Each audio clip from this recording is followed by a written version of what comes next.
Good afternoon. The last of the West's big councils are setting their budgets today. Both Bristol and Wiltshire look certain to freeze their council tax charge. But that means big cuts must be made to balance the books. Hundreds of jobs are to be cut, and that has sparked protests.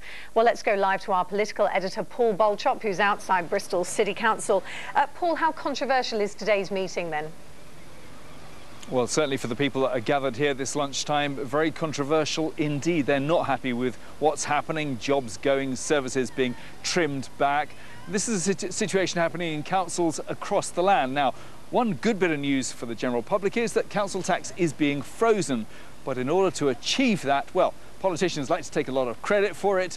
In actual fact, they haven't got much choice. The government has dictated that if you push your council tax up by 4% or more, you've got to hold a local referendum, which the chances are voters might not like and might well vote against. And if you raise your council tax at all, you actually lose out on some compensation funding. The government's brought in an incentive for people to freeze their council tax. Now, in the case of Wiltshire, which is the region's biggest local authority, that's worth £5 million over the coming financial year. So councillors there feel they have very little choice. I don't like that. I think the government should leave local authorities, you know, with as much power as they possibly can, particularly over things like council tax, because a local government knows what's important in its local area. But it would be, I think, absurd not to take the money from the government when they offer it to us. Now, only one local authority has actually rejected the government's offer, this subsidy for keeping their council tax bit frozen. That's the Avon Fire and Rescue. Now, what they've decided to do instead is push it up by about 4%.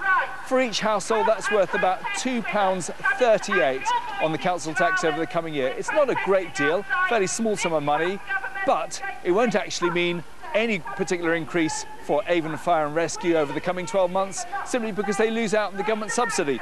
But they say it'll be better in future when the government freeze funding is gone. Well, it's not for this year that we are doing it, but the authority believed that it was important for future years that we have that money available. And the unfairness of the freeze at the moment is that all the authorities will have a deficiency in their base budgets for following years, which they will have to grapple with. And the problem is we have no extra fat on the bone now left. And that is a plea made by all local authorities. They feel they really have been cutting so hard for so long. And yet the cuts will go on today here. 350 jobs look as though they will be removed from the council's payroll over the next 12 months. That's to achieve savings of approaching £21 million. And there's only one certainty: whatever goes on here, the cuts will go through, and these won't be the last. They reckon in 12 months' time they'll have to make yet more. Back to you. Paul Bolchop, thanks very much.